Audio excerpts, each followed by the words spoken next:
kailan lang ay nagkaroon ng balita ay ang ating mga katutubong kapatid sa Zambales, mga Aitas, ay merong concern, no, tungkol sa dump site. Maaari po bang talakayin ninyo ito sa aspetong ang mga hakbang na ginawa na ng DNR para tumugon sa kanilang sitwasyon?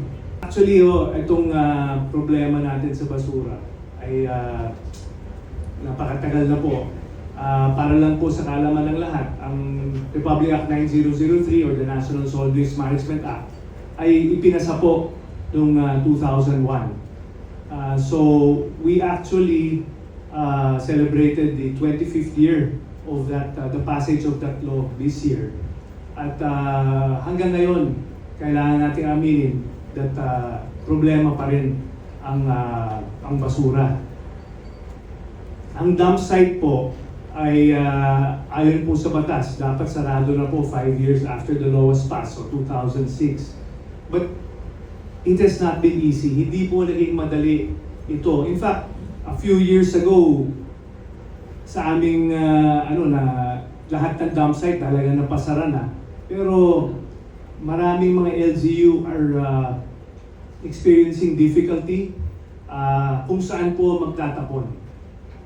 Una, lalo na po yung mga 4th, 5th, 6th class municipalities, wala pong lugar para magtayo ng landfill sa kanilang mga jurisdiction or wala po silang kakayahan in terms of resources para gastusan ang landfill. Ang pinakamalapit na landfill na accredited, na legal, masyadong malayo. So, until now, based on the law, siyempre ang tinutulak po ng DNR ay yung reduce, reuse, recycle, yung 3 R's kung tawagin. Kailangan natin po ma-minimize yung volume of waste.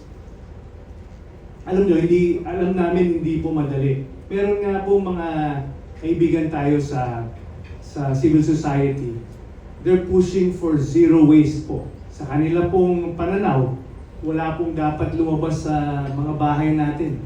Lahat ay pwedeng i-reuse, i-recycle o i-compost yung mga biodegradable waste.